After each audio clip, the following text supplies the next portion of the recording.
मसीह यीशु के जलाली और क़ुद्दूस नाम में आप सबको सलाम। और ज़िंदगी का दरिया ओपन बाइबल सेमिनरी में हम आपको खुशामदीद कहते हैं। आज का हमारा जो अनवान है वो गुनाह के बारे में है। आज हम खुदावंद के ज़िंदगी बख्श पाक कलाम में से गुनाह के बारे में सीखेंगे। तो आइए हम अपनी क्लास को शुरू करने से पहले अपने आप को खुदावंद के सामने झुकाएंगे।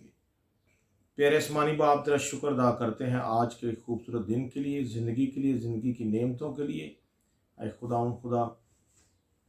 मैं तेरा शुक्र अदा करता हूँ कि हमें दोबारा मौका फ़राहम किया है कि हम अपने आप को तेरे जलाल के लिए इस्तेमाल कर सकें। ऐ खुदा, जितने बहन भाई आज की क्लास में आए उनको नाम नाम बरकतों से माला माल करना, यीशु मसीह नासरी के नाम से आमीन। मैं दावत देता हूँ खुदा के बंदा भगत आरफ जवेद साहब को कि वो आज का ज़िंदगी बख्श पाक कलाम जो गुनाह के ताल्लुक से हमारे सामने बयान करें। मेरी तरफ से आप सब लोगों को खुदावंद यीशु मसीह के जलाली नाम में सलाम पहुंचे। सलाम। आज मैं आपके सामने चंद बातें रखना चाहता हूं कि आज जिंदगी का दरिया ओपन बाइबल सेमिनरी के अंदर जितने लोग बैठे हैं, अगर कोई शफा पाना चाहता है, अगर कोई खुशहाल होना चाहता है, अगर अपने कारोबार में कोई सरफराज होना चाहता है, अपने खानदान में वो खुशहाल रहना चाहता है, तो सबसे पहले इंसान को सोचने की जरूरत है कि इंसान के अंदर कोई गुनाह तो नहीं।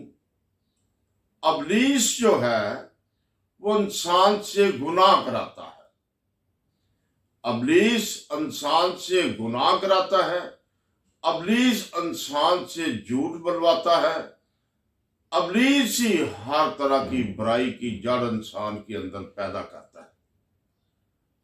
इब्लीस को समझना बहुत जरूरी है कि जब तक गुनाह की जड़ इंसान के अंदर है वो किसी मकसद में कामयाब नहीं हो सकता, वो कभी खुशहाल भी नहीं हो सकता। तो बेशुमार दुनिया में बीमार लोग हैं, बदरू गिरफ्तार लोग हैं, जादू के सताए हुए लोग हैं, कमजोर लोग हैं, परेशान लोग हैं, मुसीबत ज़दा लोग हैं। तो उनके लिए एक ही पैगाम है आज कि खुदावंद यीशु मसीह ने जितने लोगों को शफा दी उनसे कहा, जा तेरे गुनाह माफ हुए, उठ अपनी चारपाई उठा और अपने घर चला जा। जब तक किसी का गुनाह माफ नहीं होता तब तक कोई इंसान सेहतमंद नहीं हो सकता। जब तक किसी का गुनाह खुदा माफ नहीं करता वो खुशहाल भी नहीं हो सकता। हमें जरूरत है कि खुदा से अपील करें कि अगर खुदावंद यीशु मसीह हमारे अंदर कोई गुनाह है, हमने जानबूझकर किया है या अनजाने में हो गया है या किसी ने करा दिया है, तो हमारे गुनाह माफ कर। जब तक किसी इंसान का गुनाह माफ नहीं होता तब तक कोई इंसान सेहतमंद या खुशहाल नहीं होता। तो सबसे पहले गुनाह जो है वो लूसीफर फरिश्ते ने आसमान पर किया। खुदा ने इस फरिश्ते को करोड़ों फरिश्तों से ज्यादा अजमत और इज्जत दे रखी थी। तो इब्लीस या शरारती आदमी को इज्जत पसंद नहीं होती, इसने ऊपर भी खुदा की बगावत करनी शुरू कर दी, खुदा का मुकाबला करना शुरू कर दिया। तो कुछ फरिश्ते इसने अपने साथ मिला लिए, जमात बना ली। वो सब गुनाह की दलदल में फंस गए। वो कहने लगे, काम तो हम करते हैं, हम खुदा से ऊंचा तख्त बनाएंगे। तो खुदा ने क्या किया? नाफरमानी ही गुनाह है। झूठ बोलना ही गुनाह है, चुगलखोरी ही गुनाह है, ऐब जोई भी गुनाह है, बकाया गुनाह तो बेशुमार है, नशेबाजी भी गुनाह है, बुत परस्ती भी गुनाह है, माँ बाप की इज्जत ना करना ये भी गुनाह है, इबादत ना करनी ये भी गुनाह है। तो बेशुमार ऐसे गुनाह है जो इंसान अपनी नजर में नहीं लाता। तो खुदा ने गुनाह करने वाले फरिश्ते को आसमान से नीचे गिरा दिया। फरिश्ते ने गुनाह क्यों किया? फरिश्ता हसद में क्यों आ गया कि लाखों करोड़ों फरिश्ते पता नहीं कितने करोड़ साल आसमान पर रहे, खुदा की इबादत करते रहे। खुदा अपनी मर्जी का मालिक है। खुदा उसको कहते हैं जो चाहे सो करे। खुदा खुद करने वाले का नाम है। कुछ लोग अल्लाह कहते हैं वो भी खुदा है, कुछ लोग हक ताला कहते हैं वो भी खुदा है, कुछ लोग बारी ताला कहते हैं वो भी खुदा है, कुछ लोग कादर मुतलक कहते हैं वो भी खुदा है। तो खुदा के बेशुमार नाम है जिनसे खुदा को पुकारा जाता है। हर कौम का अंदाज खुदा को पुकारने का अपना है। हर जबान में खुदा का नाम बदला जाता है। कुछ गॉड कहते हैं वो भी खुदा है। तो आज मैं आपके सामने रखना चाहता हूं, गुनाह ने जन्म कैसे लिया, गुनाह ने जन्म कहां लिया। गुनाह ने आसमान पर जन्म लिया। गुनाह पैदा ही आसमान पर हुआ। खुदा ने जब सोचा कि आसमान पर तो लाखों करोड़ों की तादाद में फरिश्ते मेरी तारीफ करते हैं, मेरी मदद सराही करते हैं, मेरी हमद करते हैं, मेरी पूजा पाठ करते हैं, तो मैं क्यों ना जमीन पर भी इंसान को बनाऊं, इंसान भी मेरी पूजा करे। तो खुदा ने जब इरादा किया बाबे आदम को जमीन पर बनाने का, तो शैतान उस वक्त बना लूसीफर। वो हसद में आ गया। वो कहने लगा हम आसमान पर थोड़े फरिश्ते हैं जो खुदा की इबादत करते हैं, खुदा क्यों जमीन पर इंसान बनाने लगा है। जब बाबा आदम बना दिया, आदम की जमीन में बाग लगा दिया, तो बाबे आदम के अंदर ही खुदा ने माई हवा को रख दिया। जब खुदा ने मिट्टी लेकर बाबे आदम को बनाया और हवा को भी उसके अंदर ही बना दिया। जब हवा को अंदर ही बना दिया तो बाग के अंदर बाबे आदम को रखा। तो खुदा ने कहा ये बाग के हजारों फल जो हैं तू बेरोक टोक खा सकता है, लेकिन दो दरख्त हैं जिनका फल तू नहीं खा सकता। दो दरख्त हैं जिनका फल तू नहीं खा सकता। एक तो हमेशा की जिंदगी का फल है। वो दरख्त जो था उसको हर महीने नया फल लगता था। 12 महीने उसको 12 किस्म के फल लगते थे। वो फल था हमेशा की जिंदगी का। एक फल था नेक और बद की पहचान करने वाला। तो बाबा कई 100 साल तक ना खा सका। एक दिन ऐसा हुआ कि खुदा ने कहा आदम का अकेला रहना अच्छा नहीं। आदम का अकेला रहना अच्छा नहीं। तो उसने बाबे आदम पर गहरी नींद भेजी और हवा जो बाबे आदम के अंदर बना रखी थी उसका ऑपरेशन किया और हवा को बाहर निकाल कर रख दिया। तो बाबे आदम से कहा ये तेरा साथी है। आदम का अकेला रहना अच्छा नहीं, तुम दो नहीं बल्कि एक तन हो। तो ऐसा हुआ, अबलीस और भी चमकना शुरू हो गया, और भी तैश में आ गया। आगे एक था, अब जोड़ा बन गया है। तो रात को, दिन को खुदा की इबादत आदम और हवा भी करना शुरू हो गए। आदम और हवा भी रात और दिन इबादत करना शुरू हो गए। तो अबलीस हसद में और भी आना शुरू हो गया। रात सुबह ठंडे वक्त बाबा आदम और हवा खुदा की आवाज सुनते थे। खुदा आसमान से उतरकर उनसे बात करता था, उनसे तबलीग की बात बताता था। तो अबलीस और भी हसद में आ गया कि खुदा क्या कर रहा है।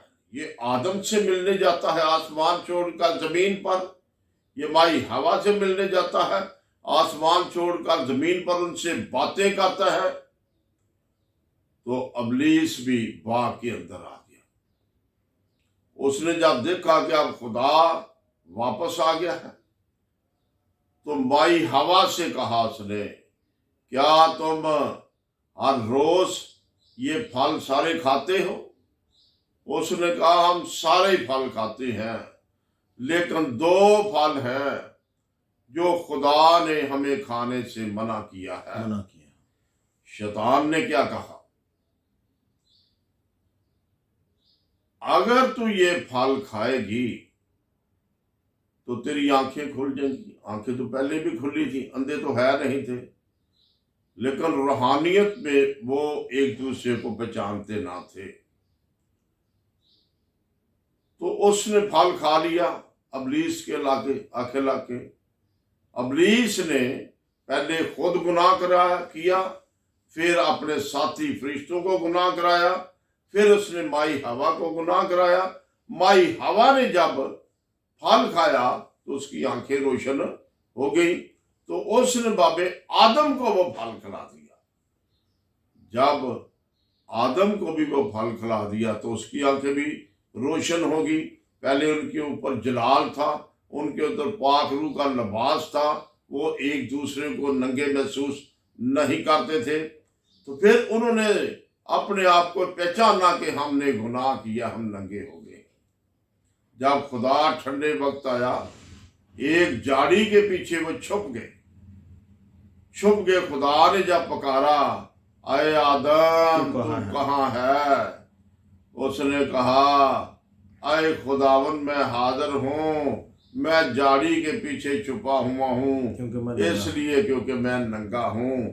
खुदा ने कहा, तुझे किसने बता दिया कि तू नंगा है? उसने कहा, जो साथी तूने मेरा बनाया उसने मुझे वो फल खिला दिया जो तूने मना फरमाया था।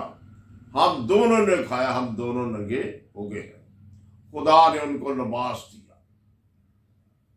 जब लिबास दिया तो खुदा ने कहा, ये फल मैंने तुम्हें खाने से रोका था कि तुम ये ना खाना। एक ही अभी फल खाया था, अगर दूसरा फल खा लेते जिंदगी का तो कभी आज तक बाबे आदम और माई हवा को मौत ना देखना पड़ती। इसके बाद खुदा ने क्या किया, जब उन्होंने गुनाह किया तो बाग से बाहर निकाल दिया। फरिश्ते ने आसमान पर गुनाह किया तो खुदा ने आसमान से नीचे गिरा दिया। बाबे आदम ने बाग अदन के अंदर गुनाह किया तो बाग से बाहर निकाल दिया। इसके बाद तीसरा गुनाह, पहला गुनाह आसमान पर किया गया, दूसरा बाग के अंदर किया गया, तीसरा बाग के बाहर मशरक की तरफ किया गया। बाबे आदम के दो बेटे थे, एक बड़ा था और एक छोटा था। एक का नाम कहन था, एक का नाम छोटे का हाबल था। तो हाबल ईमानदार था, परहेजगार था, वफादार था, सादक था। तो उसने भी खुदा के हुजूर कुर्बानी दी, उसकी कुर्बानी को खुदा ने मंजूर कर लिया। कहन ने भी कुर्बानी दी, लेकिन उसने हसद में कुर्बानी दी और वो कुर्बानी खुदा ने मंजूर ना की।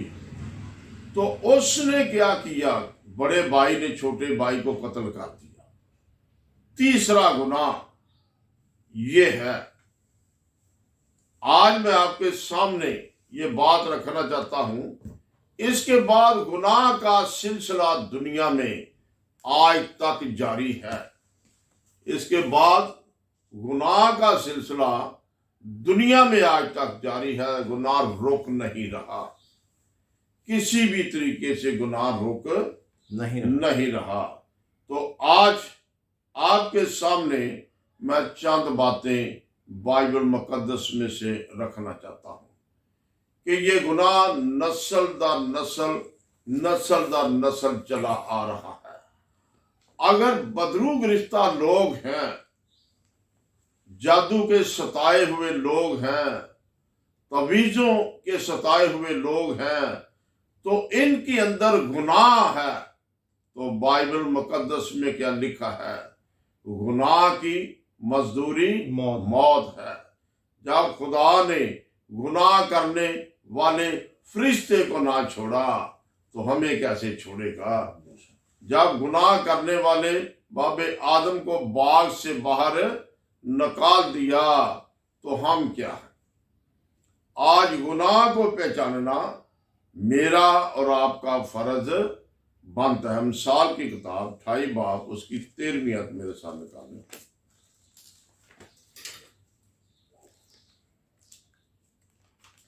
28 बाब की 13 है। हाँ जी। अमसाल की किताब उसका 28वां बाब उसकी 13वीं आयत पर हम गौर करेंगे। जो अपने गुनाहों को छुपाता है कामयाब ना होगा, लेकिन जो उनका इकरार करके उनको तर्क करता है उस पर रहमत होगी। बाइबल मुकद्दस में सुलेमान नबी ने क्या कहा? जो इंसान अपने गुनाह को छुपाता है वो कामयाब ना होगा। जो अपने गुनाह को मान लेता है, उसको तर्क करता है, तौबा कर लेता है, बपतिस्मा ले लेता है, तो उसके गुनाह माफ हो जाते हैं। जब तक कोई अपने गुनाह की माफी नहीं मांगता उसके गुनाह कभी माफ नहीं होते। ज़बूर 32 उसकी 5वीं आयत मेरे साथ निकालें। सुलेमान नबी कह रहा है जो अपने गुनाह को छुपाता है वो कामयाब ना होगा। ज़बूर 32 उसकी 5वीं आयत का मुतालिया करेंगे। मैंने तेरे हुजूर अपने गुनाह को मान लिया और अपनी बदकारी को ना छुपाया। मैंने कहा मैं खुदावंद के हुजूर अपनी खताओं का इकरार करूंगा और तूने मेरे गुनाह की बदी को मुआफ किया। क्या किया खुदा ने? जब कोई इंसान अपने गुनाह का इकरार करता है, अपने गुनाह सच्चे दिल से खुदा के सामने रख देता है, तो खुदा उसके गुनाह भी माफ कर देता है। जैसा मर्जी गुनाह हो, हर किस्म का गुनाह खुदा माफ करने की कुदरत रखता है। तो आज मैं यशाया की किताब पहला बाब 15 से 18वीं आयत तक आपके सामने रखना चाहता हूं कि हमने दुआ करनी है।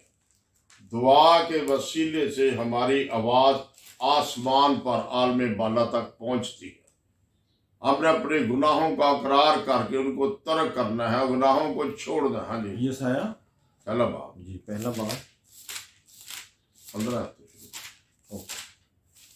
यशाया नबी का सहीफा उसका पहला बाब उसकी 15वीं आयत का मुतालिया करेंगे। जब तुम अपने हाथ फैलाओगे तो मैं तुमसे आंख फेर लूंगा। खुदा कहता है जब तुम बदरू गिरफ्ता हो जाओगे, दुश्मनों की शिकंजे में आ जाओगे, बीमार हो जाओगे, अपने कारोबार में नाकाम हो जाओगे, तुम्हारा कारोबार ठप हो जाएगा, घर में वीरानी आ जाएगी, घर में परेशानी आ जाएगी, घर में मुसीबत आ जाएगी, तंगी आ जाएगी, घर में हर किस्म के रोटी का सिलसिला टूट जाएगा, खुशहाली आपसे छीनी जाएगी, खुशहाली आपसे छीनी जाएगी। आप जब गुनाहों के पीछे दौड़ेंगे, जादूगरों के पीछे दौड़ेंगे, तवीजों के पीछे दौड़ेंगे, तो खुदा कहता है आपकी दुआ नहीं सुनी जाएगी, आपकी मनाजात पूरी ना होगी। हाँ जी, आगे। हाँ, जब तुम दुआ पर दुआ करोगे तो मैं ना सुनूंगा। जब आप जादूगरों के पास जाएंगे अपनी शफायत के लिए, अपनी खुशहाली के लिए, अपने कारोबार के लिए, अपने खानदान की खुशी के लिए, हमारे खानदान में तसल्ली आ जाए, खुशहाली आ जाए, हमारे खानदान के अंदर बरकत आ जाए, तो खुदा कहता है अगर आपके अंदर गुनाह है तो आपकी दुआ नहीं सुनी जाएगी। जब तुम हाथ फैलाओगे तो मैं तुमसे आंख फेर लूंगा। जब तो गुनाहगार होते हुए दुआ पर दुआ करोगे तो मैं तुम्हारी दुआ ना सुनूंगा।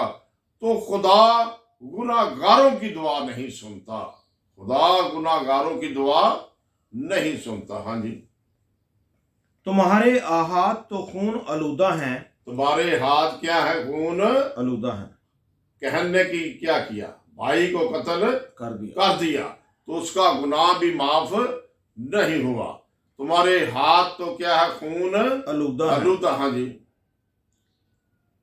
अपने आप को धो, अपने आप को पाक करो, अपने आप को साफ करो, पाक करो, अपने बदन के अंदर से गुनाह को धो डालो। हाँ जी। अपने बुरे कामों से बाज आओ, मेरी आंखों से दूर करो, मेरी आंखों से बुरे कामों को क्या करो? दूर करो। अगर बुराई भी करते रहे, बुरे काम भी करते रहे, दुआ भी करते रहे, तो खुदा कहता है जब तुम दुआ पर दुआ करोगे तो मैं तुमसे आंख फेर लूंगा। हाथ फैलाओगे तो भी मैं आंख फेर लूंगा। मैं गुनाहगारों की दुआ नहीं सुनूंगा। हाँ जी। बदफेली से बाज आओ, नेकोकारी से क्या करो? बाज आओ।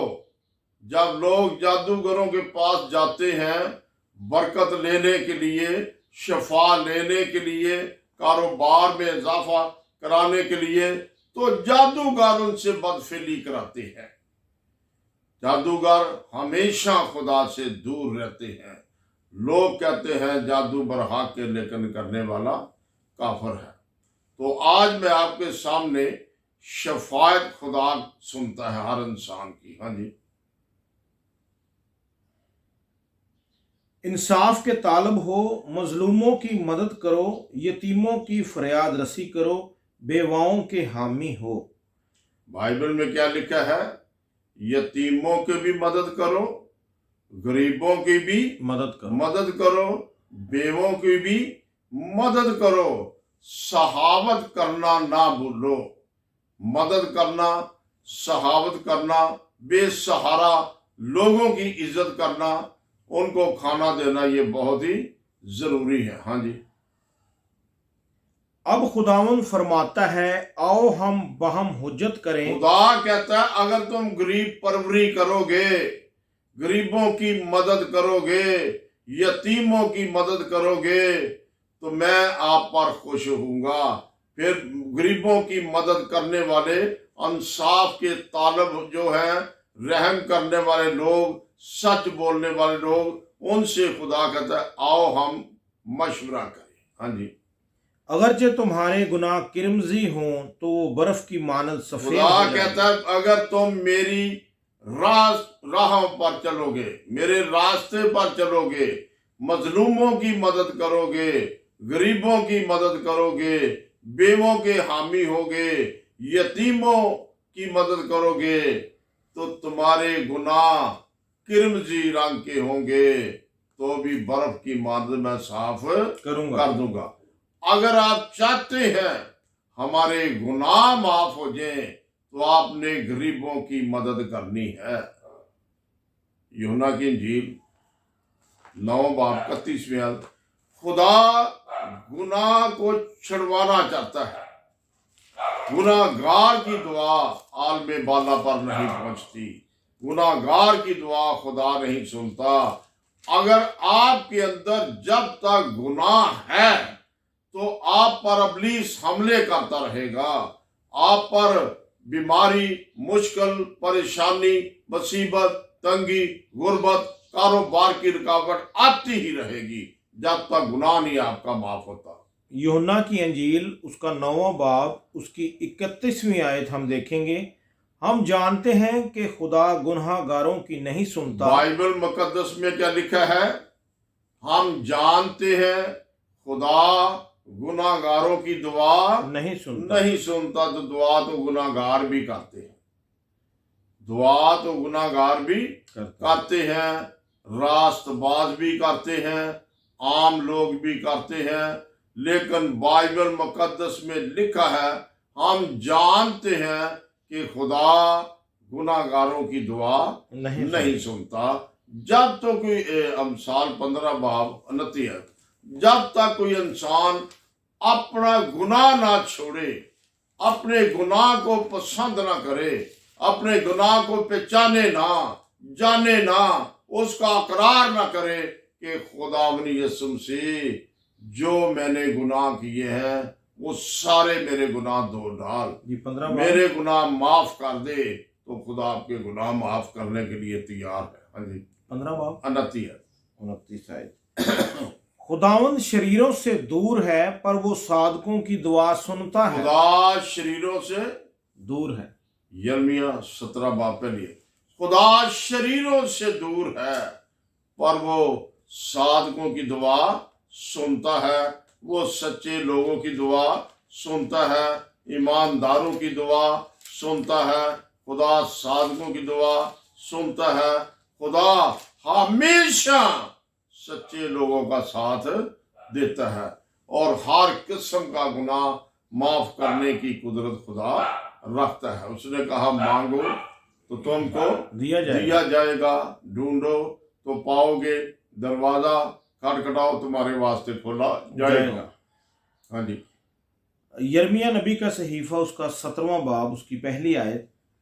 यहूदा का गुनाह लोहे के कलम और हीरे की नोक से लिखा गया है, इनके दिल की तख्ती पर और उनके मजहबों के सींगों पर कुंदा किया गया है, क्योंकि उनके बेटे अपने मजहबों और ये सीरतों को याद करते हैं। क्या करते हैं? ये सीर तो बुत प्रस्त लोग हैं। यहूदा एक बादशाह भी था, यहूदा यीशु का शागिर्द भी था, यहूदा नाम के कई लोग हैं, लेकिन ये यहूदा जो है ये बुत प्रस्त है। ये बुत बनाकर खुद भी पूजा करता था और दुनिया को भी बुतों के आगे सजदा कराता था। तो इसका गुनाह कैसे लिखा गया? हीरे की नोक से और लोहे की कलम से, जो कभी मिटने वाला नहीं, जो कभी मिटने वाला नहीं। अगर ये भी 50 बाब की 20वीं, अगर ये भी अपने गुनाह का तराफ करेंगे तो खुदा इनके गुनाह भी माफ करने की कुदरत रखता है।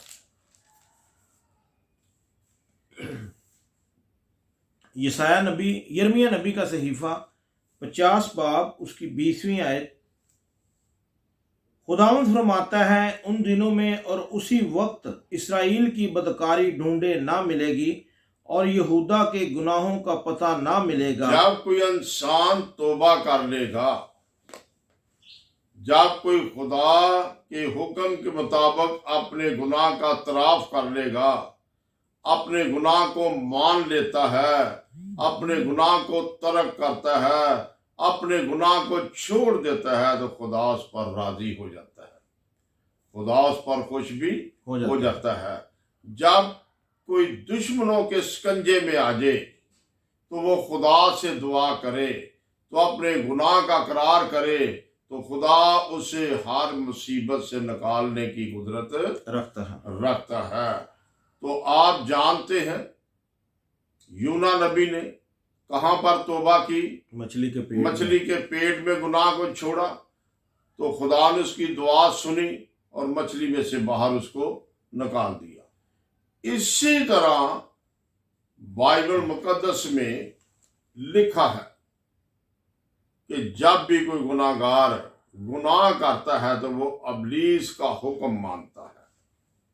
तो आज मैं आपके सामने चंद बातें रखना चाहता हूं। यिर्मयाह किताब 7 बाब उसकी 16वीं है।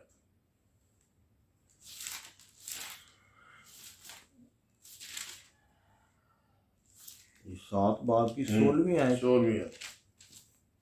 यिर्मयाह नबी का सहीफा उसका 7वां बाब उसकी 16वीं आयत का मुतालिया करेंगे। बस तू उन लोगों के लिए दुआ ना कर और उनके वास्ते आवाज़ बुलंद ना कर और मुझसे मिन्नत और शफायत ना कर, क्योंकि मैं तेरी ना सुनूंगा। यिर्मयाह नबी क्या कहता है? खुदा यिर्मयाह से कह रहा है कि तू गुनाहगारों के लिए दुआ ना कर जब तक कोई इंसान गुनाह छोड़ नहीं देता। तू बुत परस्तों के लिए दुआ ना कर, तू जादूगरों के लिए दुआ ना कर, तू नशेबाजों के लिए दुआ ना कर, तू हराम कारों के लिए दुआ ना कर, क्योंकि मैं तेरी भी ना सुनूंगा। तो कुछ लोग समझते नहीं कि मैं दुआ किन के लिए कर रहा हूं। तो आज हमने इस बात पर फख्र करना है कि गुनाहगार लोगों के लिए खुदा दुआ करने की भी इजाजत नहीं देता। वो कहता है पहले गुनाह को छोड़ो, उसको तरक करो, फिर मेरा बंदा आपके लिए दुआ करेगा और मैं आसमान पर सुनूंगा और आपको शफा भी दूंगा। अगर आप शफा पाना चाहते हैं तो एक ही रास्ता है, तौबा करो, रजू लाओ ताकि तुम्हारे गुनाह मिटाए जाए। तो आज मैं आपके सामने मरकस की इंजील 2 बाब पहली आयत से 11वीं आयत तक रखना चाहता हूं कि गुनाह में जब इंसान पकड़ा जाता है तो उसको इब्लीस शिकंजे में खींच देता है, कस देता है। वो टुरने फिरने से लागत हो जाता है, वो चारपाई पर जुड़ा जाता है। हाँ जी मरकस की इंजील 2 बाब जी 2 बाब पहली आयत से। मरकस रसूल की अंजील उसका 2 बाब उसकी पहली आयत का मुतालिया करेंगे। कई दिन बाद जब वो कुफ्र नहूम में फिर दाखिल हुआ तो सुना गया कि वो घर में है और इतने आदमी जमा हो गए कि दरवाज़ा के पास भी जगह ना रही और वो उनको कलाम सुना रहा था। और लोग एक मफलूज को आदमियों से उठवा कर उसके पास लाए, मगर जब वो भीड़ के सबब से उसके नज़दीक ना आ सके तो उन्होंने उस छत को जहां वो था खोल दिया और उसे उधेड़ कर उस चारपाई पर जिस पर मफलूज लेटा हुआ था यसु लटका दिया। यसु ने उनका ईमान देकर मफलूज से कहा, बेटा तेरे गुनाह माफ़ हुए। मगर वहाँ बाल फकीह जो बैठे थे उन्होंने अपने दिलों में सोचने लगे कि ये क्यों ऐसा कहता है, कुफर बकता है। गुनाह कौन मुआफ़ कर सकता है सिवा एक के यानी खुदा के। और फिर यसु ने अपनी रूह से मालूम करके कि वो अपने दिलों में यूं सोचते हैं उनसे कहा, तुम क्यों अपने दिलों में ये बातें सोचते हो? आसान क्या है मफलूज से ये कहना कि तेरे गुनाह माफ़ हुए, या ये कहना कि उठ और अपनी चारपाई उठाकर चल फिर। एक आदमी अपने गुनाह में जकड़ा हुआ है, गुनाह में वो झगड़ा इतना है कि अपनी चारपाई से भी नीचे नहीं उतर सकता। चलना फिरना तो दूर की बात है, गुनाह ने उसको जकड़ रखा है। वो चारपाई पर पता नहीं कई सालों से जकड़ा हुआ है। तो ऐसा हुआ कि खुदावन यीशु मसीह किसी घर में इबादत कर रहे थे तो 4 आदमी जिन्होंने सोचा कि हम इसकी चारपाई उठाकर यस्सु के पास ले जाएंगे तो यस्सु इसके गुनाह माफ करने की कुदरत रखता है। जब वो लेकर गए तो वहां बहुत ज्यादा रश था, लोग थे। उन्होंने चारपाई किसी के घर से छत पर ले गए और छत को खोल दिया और रस्से बांधकर अपने मफलूज को नीचे लटका दिया।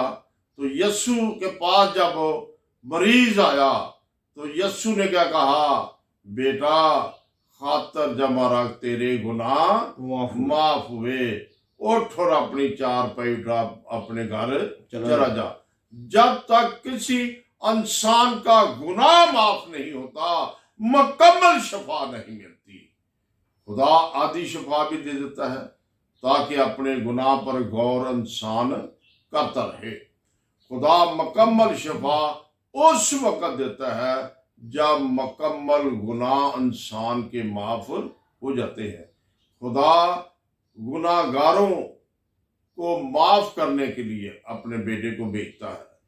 अगर आप गुनाह को देखते हैं तो गुनाह की मजदूरी क्या है, मौत है। ज़बूर 51 उसकी दूसरी आयत देखें।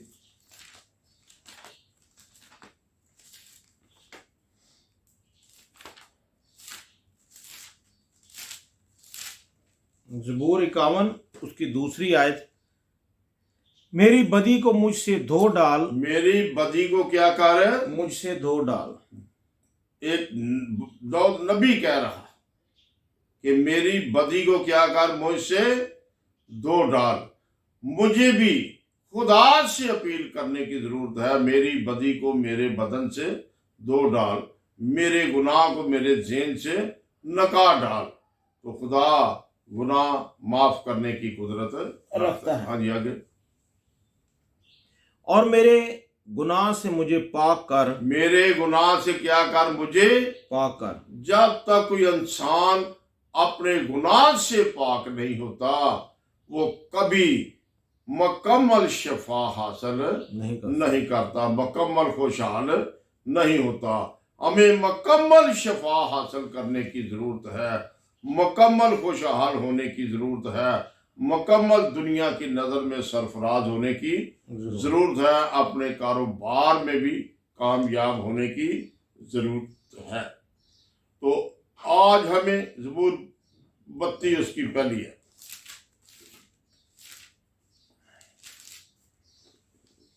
ज़बूर 32 उसकी पहली आयत, मुबारक है वो जिसकी खता बख्शी गई। मुबारक कौन है, जिसकी खुदा बख्शी गई। खुदा गुनाह माफ करने की कुदरत रखता है। खुदा का बेटा भी गुनाह माफ करने की कुदरत रखता है। खुदा ने अपने शागिर्दों को जब वो आसमान पर जा रहे थे तो बड़ी एक खास तालीम दी। यूहन्ना की इंजील 20 बाब 23 बड़ी खास तालीम दी कि तुम क्या करोगे, तुमने क्या करना है, जमीन पर लोगों के गुनाह तुमने भी माफ करने हैं। यूहन्ना की इंजील जी 20वां बाब उसकी 23वीं। हाँ जी 20 बाब यूहन्ना की इंजील उसके 20वें बाब 23वीं आयत पर हम मुतालिया करेंगे। जिनके गुनाह तुम बख्शोगे उनके बख्शे गए हैं। जिनके गुनाह तुम बख्शोगे उनके गुनाह बख्शे गए हैं। हाँ जी। जिनके गुनाह तुम कायम रखोगे उनके कायम रखे गए। जिनके गुनाह तुम कायम रखोगे उनके गुनाह कायम रखे गए हैं। तो खुदा ने अपने बेटे को जमीन और आसमान का कुल अख्तियार दिया और खुदा के बेटे ने, खुदावंद यीशु मसीह ने अपने शागिर्दों को भी गुनाह माफ करने का अख्तियार दे दिया। अगर कोई गुनाह अपने का अकरार करेगा, उसको तर्क करेगा तो उसके गुनाहों की माफी उसे मिल सकती है। तो आज मत्ती की इंजील 16 बाब उसकी 16वीं आयत ही हम देखेंगे। मत्ती रसूल की इंजील उसका 16वां बाब उसकी 16वीं आयत पर हम गौर करेंगे। शमौन पतरस ने जवाब में कहा, तू जिंदा खुदा का बेटा मसीह है। आगे। यीशु ने जवाब में उससे कहा, मुबारक है तू शमौन बर यूना, क्योंकि ये बात गोश्त और खून की नहीं बल्कि मेरे बाप ने जो आसमान पर है तुझ पर जाहिर की है। आगे, और मैं भी तुझसे ये कहता हूं कि तू पतरस है और मैं उस पत्थर पर अपनी कलीसिया बनाऊंगा और आलमे अरवाह के दरवाजे उस पर गालब ना आएंगे। मैं आसमान की बादशाही की कुंजियां तुझे दूंगा और जो कुछ तू ज़मीन पर बांधेगा वो आसमान पर बंधेगा और जो कुछ तू ज़मीन पर खोलेगा वो आसमान पर खुलेगा। जो कोई तू जमीन पर बांधेगा बांधेगा मैं आसमान पर बांध दूंगा, जो कोई तू जमीन पर खोलेगा मैं आसमान पर खोल दूंगा। ये यीशु ने पतरस से कहा कि मैं तुझे आसमान की कुंजियां दूंगा, यानी आसमान और जमीन का कुल अख्तियार खुदा ने अपने बेटे को दिया, खुदा ने यीशु मसीह को दिया और बेटे ने अपना अख्तियार अपने शागिर्दों को भी दे दिया, खासकर पतरस को दे दिया। उसने कहा मैं तुझे आसमान की कुंजियां दूंगा, जो कोई तू जमीन पर बांधेगा मैं आसमान पर बांध दूंगा, जो तू जमीन पर खोलेगा मैं आसमान पर खोल दूंगा। इसका मतलब जिसके गुनाह तू बख्शेगा उसके बख्शे जाएंगे, जिसके गुनाह कायम रखेगा उसके कायम रखे जाएंगे। तो आज मत्ती की इंजील नामा बाब मेरे साथ निकालें कि गुनाह गारों को सजा मिलती है, जमीन पर ही मिलती है। जी, 9वें बाब की 1 से 6 तक। जी, मत्ती रसूल की इंजील उसका 9वां बाब उसकी 1 से 6 आयत तक हम देखेंगे। फिर वो कश्ती पर चढ़कर पार गया और अपने शहर में आया, और देखो लोग एक मफलूज को चारपाई पर पड़ा हुआ उसके पास लाए। यीशु ने उनका ईमान देखकर मफलूज से कहा, बेटा खातर जमा रख, तेरे गुनाह माफ हुए। और देखो बाल फकीयों ने अपने दिल में कहा, ये कुफर बकता है। यीशु ने उनके ख्याल मालूम करके कहा कि तुम क्यों अपने दिलों में बुरे ख्याल लाते हो? आसान क्या है ये कहना कि तेरे गुनाह माफ हुए, या ये कहना कि उठ और चल फिर? बाइबल में क्या लिखा है? एक और आदमी जिसको चारपाई पर उठाकर यीशु के पास लेकर आए, इसके अंदर गुनाह था, ये गुनाह के सबब से जकड़ा हुआ था, इसके पट्टे सिकुड़ चुके थे, दर्दों से भरा हुआ था, ये चल फिर भी नहीं सकता था। तो जब 4 आदमी इसकी चारपाई उठाकर लाए तो यीशु ने क्या कहा? बेटा खातर जमा रख, तेरे गुनाह माफ हुए, उठ अपनी चारपाई उठा अपने घर चला जा। तो वो सब लोगों के सामने अपनी चारपाई उठाकर अपने घर चला गया। कैसे शफा उसने पाई? जब तक कोई इंसान अपने गुनाह का अकरार नहीं करता वो शफा नहीं पा सकता। जब तक कोई इंसान अपने गुनाह को नहीं छोड़ता वो कभी मुकम्मल शफा नहीं पा सकता। गुनाह हजारों किस्म के हैं, हर इंसान को पता है कि ये मैं खुदा की नाफरमानी कर रहा हूं, तो ये भी क्या है? गुनाह है। बुत परस्ती बहुत बड़ा गुनाह है, जादूगरी बहुत बड़ा गुनाह है, नशेबाजी बहुत बड़ा गुनाह है, और इनकी मांद कितने मैं आपको गिनवा सकता हूं। तो आज मैं यूहन्ना का पहला खात,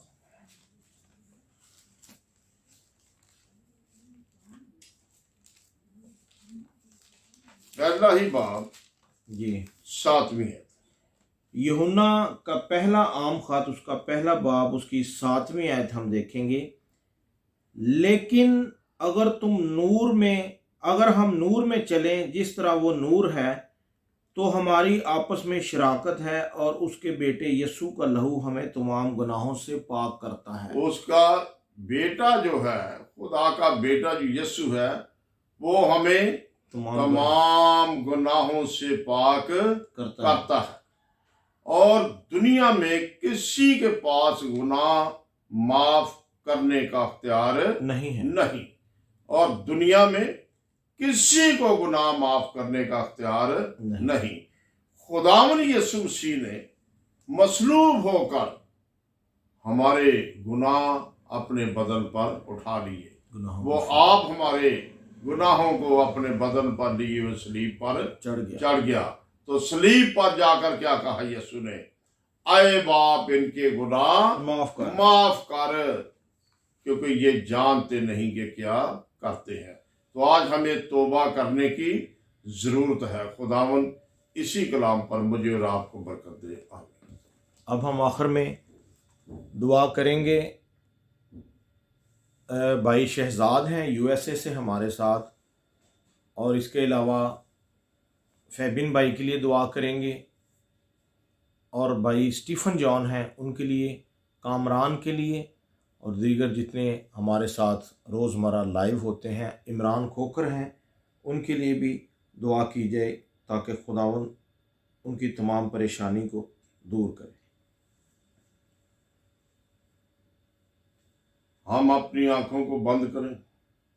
जितने जिंदगी के दरिया में प्रोग्राम देख रहे हैं उन सब के लिए मैं दुआ गो हूं।